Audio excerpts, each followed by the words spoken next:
గాంధీల వంశంలో 5వ తరానికి చెందినవారు రాహుల్ గాంధీ. ఆయన ప్రస్తుతం కాంగ్రెస్ అగ్రనేతగా వ్యవహరిస్తూ ఉన్నారు.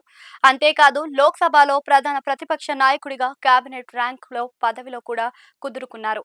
రాహుల్ గాంధీ 2.5 దశాబ్దాల పార్లమెంటరీ జీవితంలో ఆయనకు దక్కిన ఏకైన అధికార పదవి ఇదే. రాహుల్ గాంధీ 34 ఏళ్ల ప్రాయంలో తొలిసారి ఎంపీ అయ్యారు. 54 ఏళ్లకు మెయిన్ అపోజిషన్ లీడర్ అయ్యారు. ప్రధాని పదవి మాత్రం ఆయనకు అందని పండుగ మారింది. ఇక ఈ రోజు రాహుల్ గాంధీ పుట్టినరోజు. ఆయన 1970 జూన్ 19న రాజీవ్ గాంధీ, సోనియా గాంధీల తొలి సంతానంగా జన్మించారు. రాహుల్ గాంధీ ముత్తాత పండిత్ జవహర్ లాల్ నెహ్రూ సరిగ్గా 58 ఏళ్ల వయసులో దేశానికి ప్రధాని అయ్యారు. ఇక నానమ్మ శ్రీమతి ఇందిరాగాంధీ 47 ఏళ్ల వయసులో ప్రధాని అయ్యారు.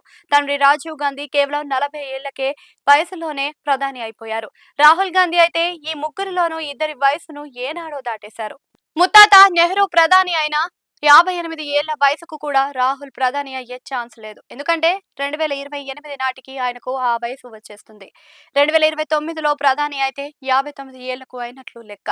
మరి ఆ దిశగా రాహుల్ గాంధీ ప్రయత్నాలు సాగుతున్నాయా అనేది చర్చగా ఉంది. ఇక ఇటీవల కాలంలో రాహుల్ గాంధీ దూకుడుగా కొన్ని నిర్ణయాలు తీసుకున్నారు. అందులో మొదటిది చూస్తే తమిళనాడు ఎన్నికల ఫలితాలు వచ్చి రాగానే టీఎంకేకు కటిఫ్ ఇచ్చేసి విజయ్ స్థాపించిన టీవీకేతో జట్టు కట్టడం. దీనివల్ల ఈ 60 ఏళ్ల తర్వాత తమిళనాడు ప్రభుత్వంలో చేరి 2 మంత్రి పదవులు కాంగ్రెస్ అందుకుంది. అలాగే ఒక రాజ్యసభ సీటు కూడా దక్కింది. ఫ్యూచర్ లో మరిన్ని అవకాశాలు అందుకోవాలని చూస్తుంది. ఇది రాహుల్ గాంధీ వేసిన తెలివైన ఎత్తుగడగా ఆ పార్టీ నేతలు చెబుతూ ఉన్నారు. అలాగే Karnataka trouble shooter DK Shivakumar ని సీఎం గా చేయడం ద్వారా అక్కడ 2028 ఎన్నికల్లో మళ్లీ గెలవడానికి అవసరమైన లీడర్షిప్ ని తెచ్చి పెట్టామని కాంగ్రెస్ అంటుంది. రాహుల్ గాంధీ తీసుకున్న ఈ నిర్ణయం కూడా బెస్ట్ అని పార్టీ నేతలు చెబుతున్నారు. అలాగే కేరళ సీఎం గా సతీశన్ కి కూడా ఛాన్స్ ఇవ్వడం ద్వారా గ్రౌండ్ లెవెల్లో పనిచేసే నేతలకు పెద్దపీట అని రాహుల్ రుజువు చేశారు అని అంటున్నారు. ఇలా దక్షిణాదిన కాంగ్రెస్ కమ్ముకునేలా రాహుల్ గాంధీ కొత్త ప్లాన్స్ తో ముందుకు వచ్చారని అంటున్నారు. ఇక దేశం దశ దిశల మలుపు తిప్పే విధంగా యువతతో భేటీలు వేస్తూ ఉన్నారు. ఈ రోజున యువత ఆవేశంగా ఉంది, అసహనంగా ఉంది. వారితో కలిసి పోరాటం చేయడం ద్వారా అధికార పార్టీ మీద ఉన్న వ్యతిరేకతను కాంగ్రెస్ వైపు అనుకూలతగా మలుచుకోవాలని రాహుల్ గాంధీ దేశవ్యాప్తంగా పర్యటన చేపట్టారు. వివిధ రాష్ట్రాలతో యువతతో కలిసి ఉద్యమాలు నిర్వహించడం, విద్యార్థులతో నేరుగా ముఖాముఖి సమావేశాలు నిర్వహించడం రాహుల్ కొత్త ఎత్తుగడగా అభివర్ణిస్తూ ఉన్నారు. ఇండియా కూటమిలో ఉన్న మిత్రులు మారాలని రాహుల్ గాంధీ బలంగా కోరుకుంటున్నారు. తాజాగా ఢిల్లీలో జరిగిన కూటమి మీట్ లో ఆయన మాట్లాడుతూ దేశంలో వేగంగా మారుతున్న రాజకీయ పరిస్థితుల్లో కొత్త విధంగా కొత్త వ్యూహాలు, కొత్త ఎత్తుగడలు, కొత్త పద్ధతులను అవలంబించాల్సిన అవసరం ఉందని స్పష్టం చేశారు.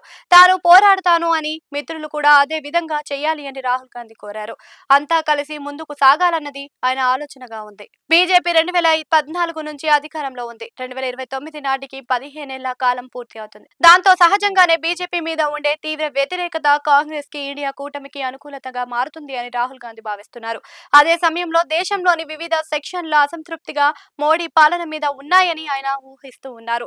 అలాగే యువత ఆగ్రహంగా ఉంది అని ఇవన్నీ కలిసి వచ్చే అవకాశాలుగా బేరుజు వేస్తూ ఉంటున్నారు. మొత్తానికి రాహుల్ గాంధీ తన రాజకీయ జీవితాన్ని అంతగా సీరియస్ గా తీసుకోకుండా మొదలు పెట్టారు అని విమర్శలు వచ్చినా ఇప్పుడు ఆయన రాటు దేలారు అని, కాబోయే ప్రధాని అయ్యే ఛాన్స్ ఉంది అని కూడా కాంగ్రెస్ వర్గాలు అంటున్నారు. చూడాలి మరి ఏం జరుగుతుందో.